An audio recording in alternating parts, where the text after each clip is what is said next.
What happened after we die? Might we reincarnate or we pass to afterlife?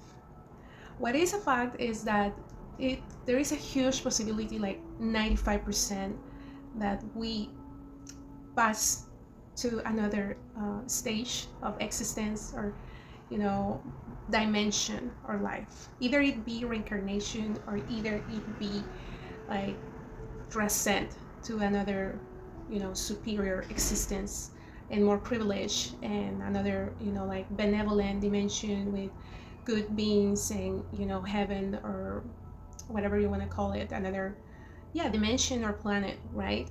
So in this video I bring you great information, what seems to be great news about this topic, and let's start. But please, first of all, don't forget subscribing is very important, giving your thumbs up, and I would like to know also from where are you watching me, and your thoughts about experiences that you have had, or what are your thoughts about this topic.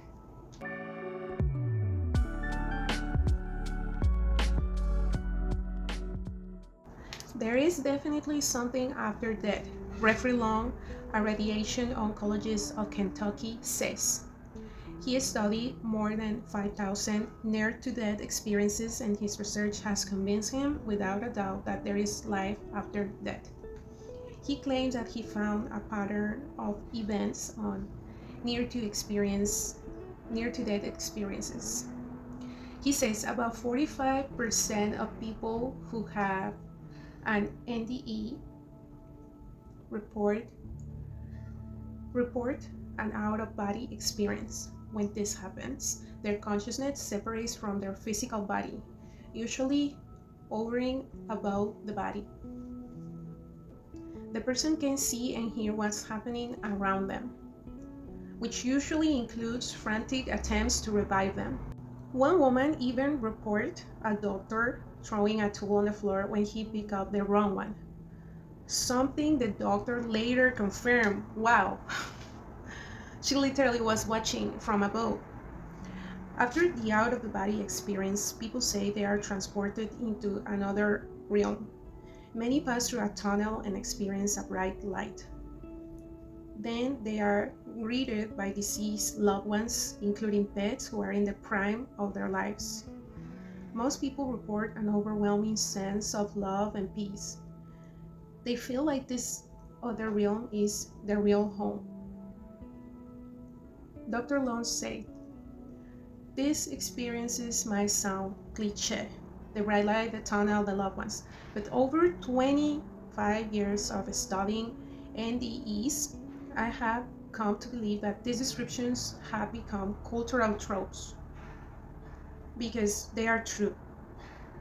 I even worked with a group of children under 5 years who had NDEs. They reported the same experiences that adults did. And at that age, you are unlikely to have heard about bright lights or tunnels after you die. Other people report seemingly unbelievable events, which we can later confirm. One woman lost consciousness while riding her horse on a trail.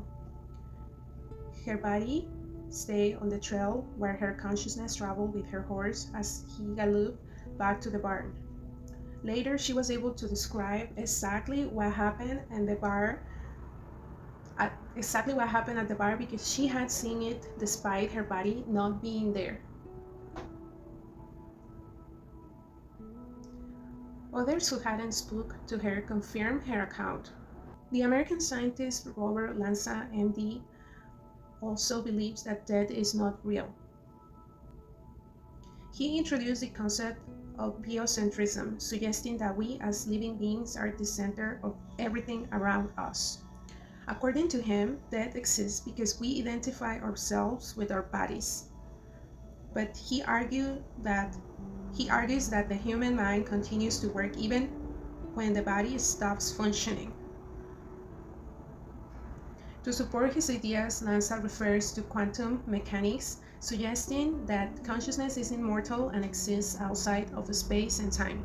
He explains that in the realm of quantum possibilities, various outcomes can occur, and human consciousness can smoothly transition to another reality after death. Now I'm going to tell you the history of a woman who is a grown woman now, experience of NDE when she was a child. She was 6 years old, to be exact. And obviously, like the scientist says, at this age, you don't know about these topics. You don't have enough information. So you don't have any knowledge about these, experiences, as a kid. The news says this woman nearly died and found humans are temporary symbiosis between two beings, one mortal, one immortal. Death does not exist, only transition. This woman nearly died in the ICU, and she claims that she watched herself laying in the bed and found that humans are temporary symbiosis between two beings, a mortal and an immortal. Death does not exist, only transition. Her name is Julia Fischer from Vienna, and she had a near-to-death experience at the age of 6. She recalled the incident from 2003 when she was 6 years old.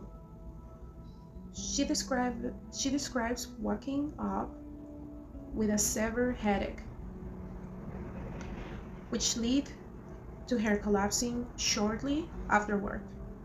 This event marked the beginning of a life-threatening cerebral hemorrhage, resulting in her being taken to the hospital and placed in intensive care for 2 weeks. While in intensive care, Fisher had a near-death experience. She describes the sensation of slipping out of her body, feeling as though a layer was lifted off her. She says she found herself floating about 2 meters above her bed, observing her own body lying with tubes connected to her head. Initially, she didn't fully understand what was happening, but soon realized that something was not right.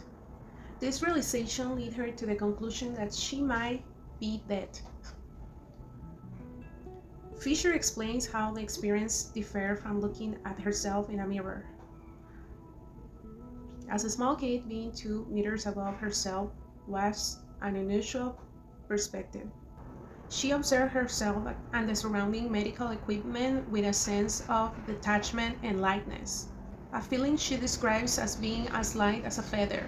She could not see them, emphasizing the disembodied nature of her experience. She says the most impressive part was the unbelievable silence, a silence that I don't think we can experience at all in this world.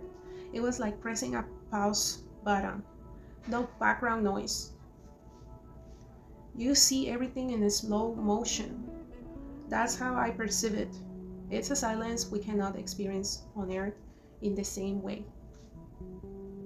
Fisher recalls moving towards a door frame filled with a light, which had a unique frequency, unlike any light on Earth.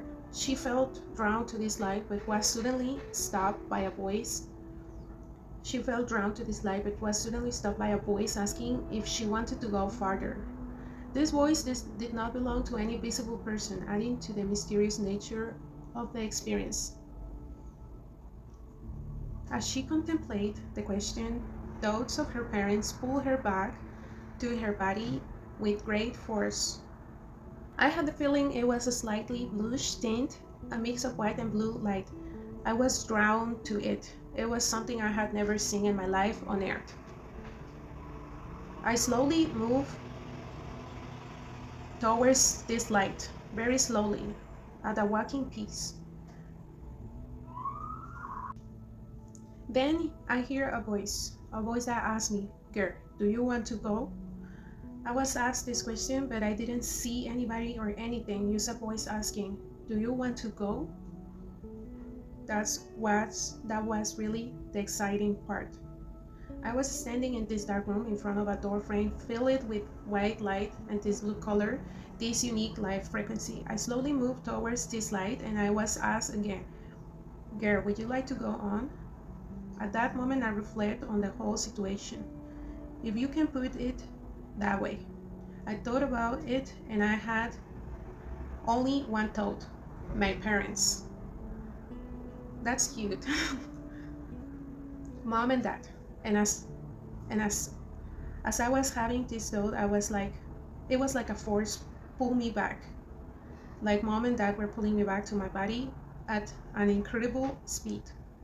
That was the kind of near to death experience I had. She described the light as evoking feelings of love, security, and being in good hands. The decision to return to her body seems influenced by her thoughts of her parents, and she felt no pressure from any external force to stay or go. After spending 2 weeks in intensive care and another 2 weeks in a regular guard, Fisher chose not to immediately share her experience with her parents.